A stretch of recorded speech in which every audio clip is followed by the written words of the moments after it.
La première technique de preuve que nous allons voir dans le chapitre 0 est la technique de preuve par contradiction. Qu'est-ce que c'est une preuve par contradiction? En fait, la preuve par contradiction va exploiter le fait que lorsqu'on fait un raisonnement correct, à partir d'hypothèses correctes, on doit obtenir un résultat qui est aussi correct. C'est comme ça qu'on fait normalement une preuve. Si par contre, on suppose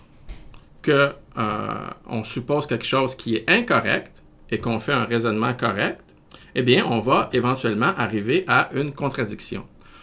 Donc, la technique de preuve par contradiction fonctionne de la façon suivante. On va supposer le contraire de ce qu'on veut démontrer. Et donc, on va supposer potentiellement quelque chose de faux. Et là, on va essayer de raisonner jusqu'à temps qu'on obtienne une contradiction. Si on obtient une contradiction et que tout le raisonnement qu'on a fait est tout à fait correct, alors il reste seulement une seule possibilité, c'est que notre supposition devait être fausse. Et comme on a supposé le contraire de ce qu'on veut démontrer, donc on vient de démontrer l'énoncé en question. Tout ça est très abstrait, mais nous allons voir un exemple très concret de preuve par contradiction. Nous allons voir la preuve que racine de 2 est un nombre irrationnel. C'est une très vieille preuve, une preuve qui a été faite en premier par les Grecs à l'époque antique. C'est une preuve que je trouve personnellement très élégante. Et donc, racine de 2 est irrationnelle. Ce que ça veut dire, c'est que racine de 2, en fait, c'est un nombre qu'on ne peut pas exprimer comme un quotient de 2 entiers. Ce n'est pas une fraction. OK? Et comment on peut démontrer une chose pareille? En fait, avec quelques astuces, on va arriver à démontrer que racine de 2 est en fait irrationnelle. Nous allons utiliser la technique de preuve par contradiction. Donc, nous allons supposer, au contraire, que racine de 2 peut s'exprimer comme une fraction. Et donc, que racine de 2 peut s'exprimer de la façon, par exemple, a sur b, une fraction. Évidemment, lorsqu'un nombre peut s'exprimer comme une fraction, on peut parfois l'exprimer de plusieurs façons. Un quart, on peut l'exprimer comme 2 huitièmes, on peut l'exprimer comme 3 douzièmes.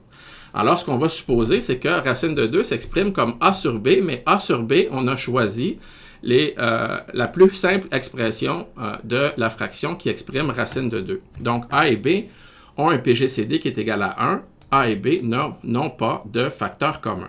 Donc, allons-y. On suppose que racine de 2 égale a sur b, où a et b n'ont pas de facteur commun. Bon, évidemment, on peut mettre au carré et obtenir que a carré sur b carré est égal à 2. Et ce qui signifie en fait que a carré est égal à 2b carré, donc a carré est pair. Bon, lorsqu'un nombre au carré est pair, en fait, on peut tout de suite conclure que le nombre lui-même est pair. Parce que si vous prenez un nombre pair et que vous le mettez au carré, vous allez obtenir un nombre pair. Si par contre vous prenez un nombre impair et que vous le mettez au carré, vous allez obtenir un nombre impair. Donc, a carré étant pair, on conclut que a est pair. Encore une fois, si racine de 2 peut s'exprimer comme a sur b, où a et b sont la fraction à sa plus simple expression, alors, nécessairement, a doit être pair. Vous voyez où je veux en venir. A doit être pair, et donc, on a, en remplaçant dans l'équation précédente, A peut s'exprimer sous la forme 2K. Dans l'expression précédente, on obtient que 2b carré est égal à 2k carré, ce qui signifie finalement, en faisant un simple calcul, que b carré doit être pair.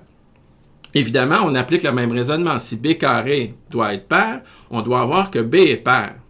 Mais là, déjà, on a obtenu notre contradiction. On obtient que si racine de 2 peut s'exprimer comme a sur b, alors plus simple expression, on doit nécessairement avoir que 2 divise a et 2 divise b, donc les deux sont pairs, ce qui est notre contradiction. Comme on a obtenu une contradiction et que le raisonnement qu'on a fait était correct, on doit conclure que notre hypothèse était fausse.